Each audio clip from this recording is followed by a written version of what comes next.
नागरी संरक्षण दलाची निर्मिती झाली. हे एक संघटन आहे, कोणाचं? नागरिकांचं संघटन आहे. त्याला आपण स्वयंसेवी संघटना असं म्हणतो.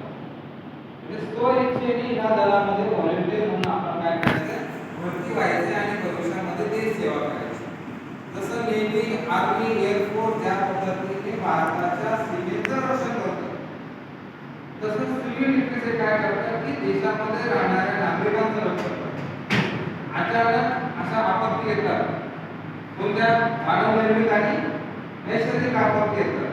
जसं तुमच्याकडे आदिवासी भागामध्ये मोठ्या प्रमाणामध्ये पूरक परिस्थिती तयार होते, दुष्काळ परिस्थिती तयार होते, कधी कधी मोठं सायक्लोनसारखं वादळ येतं.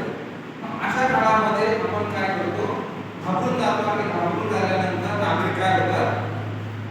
एक अस्ताव्यस्त परिस्थितीमध्ये त्यांची मनस्थिती त्या ठिकाणी तयार होते आणि एक अशी आपत्तीला सामोरे जातात की त्यांना त्याच्यातून वाचण्याची काही मार्ग माहिती नसतो. अशा काळामध्ये नागरिकांना नागरी संरक्षण दलाच्या माध्यमातून प्रशिक्षण दिलं जातं. प्रथम उपचार, हवाई हमला, नैसर्गिक आपत्ती, जैविक युद्ध, आण्विक युद्ध, रासायनिक युद्ध, अशा ज्या काही आपत्ती किंवा असे काही युद्ध तयार येऊ शकतात किंवा अचानक सुनामी येऊ शकते, अचानक आग लागू शकते, अचानक कुठल्याही लँडस्लाइड होऊ शकतो, बिल्डिंग पडू शकते, बिल्डिंग कोलॅप्स होऊ शकते.